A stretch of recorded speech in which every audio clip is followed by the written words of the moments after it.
Hi friends, welcome to மனோவின் healthy சமையல். இன்னைக்கு நம்ம என்ன பண்ண போறோம்னா முட்டை கூட்டு தான் பண்ண போறோம். ஸோ சமையலே தெரியலங்கிறவங்க கூட ஈஸியா பண்ணி எடுத்துடலாம். வாங்க அதுக்கான தேவையான பொருள் எல்லாம் என்னன்னு பாத்திரலாம். ஸோ அதுக்கு தேவையான பொருள் என்னன்னு பாத்தீங்கன்னா, ஒரு பெரிய வெங்காயம் நல்ல சின்னதா பொடி பொடியா கட் பண்ணி வச்சிருக்கேன், ஒரு 5 பல்லு பூண்டு, ஒரு சின்ன துண்டு இஞ்சி, அதுக்கப்புறம் ஒரு 2 பச்சை மிளகா, ஒரு பெரிய சைஸ் தக்காளி, அதுக்கப்புறம் கொஞ்சம் கருவேப்பிலை. பொடின்னு நம்ம பாத்துக்கிட்டோம்னா மஞ்சத்தூள் வந்து ஒரு 1/4 டீஸ்பூன், அதுக்கப்புறம் வந்து மிளகாத்தூள் வந்து ஒரு 1.5 டீஸ்பூன், அது பாரு மல்லிப்பொடி வந்துட்டு ஒரு 2 டீஸ்பூன். மெயின் இன்கிரீடியன்ஸ் பாத்தீங்கன்னா குருமிளகு பொடி தான். ஸோ அது பொடி பண்ணி வச்சிருக்கோம். கொஞ்சம் உப்பு. நாட்டுக்கோழி முட்டை தான் பாத்தீங்கன்னா வேக வச்சு கட் பண்ணி வச்சிருக்கேன். ஸோ தேங்காய் ஊற்றிட்டோம்.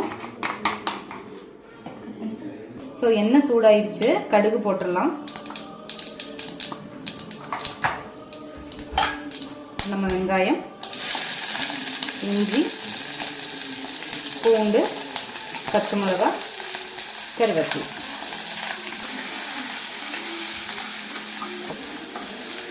ஸோ நல்லா வணக்கிடுங்க. ஒரு பிங்க் கலர் ஆகுற வரைக்கும் வணக்குங்க.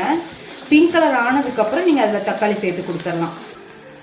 ஸோ தக்காளி போட்டுடலாம் நம்ம இந்த ஸ்டேஜில். ஏன்னா நல்லா பிங்க் கலர் ஆயிடுச்சு. இந்த ஸ்டேஜில் தக்காளி சேர்த்து கொடுத்துடலாம்.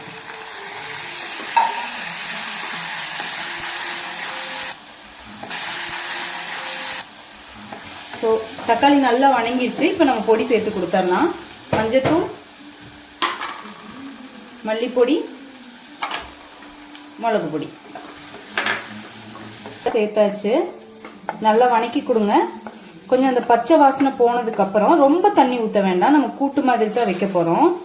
அதனால கொஞ்சம் அளவா தண்ணி ஊற்றிக்கலாம்.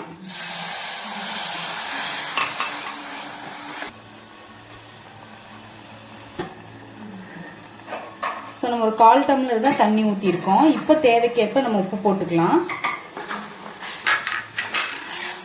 எல்லாம் ஒன்றும் ஸோ தக்காளி எல்லாம் சேர்ந்து நல்லா ஒன்று வெந்து வரட்டும். அந்த பச்சை வாசனை போனதுக்கு அப்புறம் நம்ம முட்டை இது கூட சேர்த்து கொடுக்கலாம். லாஸ்ட்ல குருமிளகு பொடி போட்டு கொடுக்கும்போது நல்ல மணமாகவும் டேஸ்டாகவும் இருக்கும். சீக்கிரமா செய்யக்கூடிய ஒரு ரெசிபி தான்.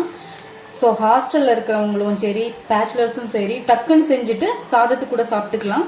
ஈஸியான ஒரு ரெசிபி. முட்டை கூட்டுக்கான அந்த கிரேவி வந்து ரெடி ஆயிடுச்சு. நம்ம வேக வச்சு நாட்டுக்கோழி முட்டை வேக வச்சு கட் பண்ணி வச்சிருக்கோம். அதை இதை கூட சேர்த்துடலாம்.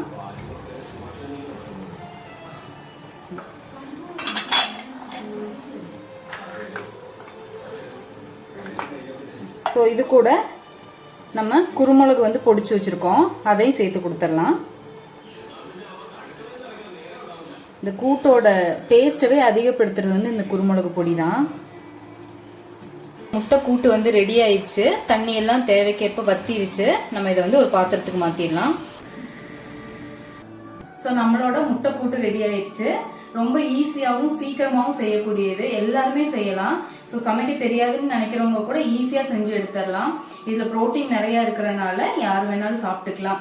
அதுக்கப்புறம் வந்துட்டு வெயிட் லாஸ் பண்ணணும்னு நினைக்கிறவங்க வந்துட்டு முட்டை எடுத்துக்கலாம் இல்லையா. ஸோ இது மாதிரி கூட்டு மாதிரி செஞ்சு எடுக்கும்போது சாதத்திலேயோ இல்லை நீங்க தோசைக்கோ இட்லிக்கோ கூட சேர்த்து சாப்பிட்டுக்கலாம்.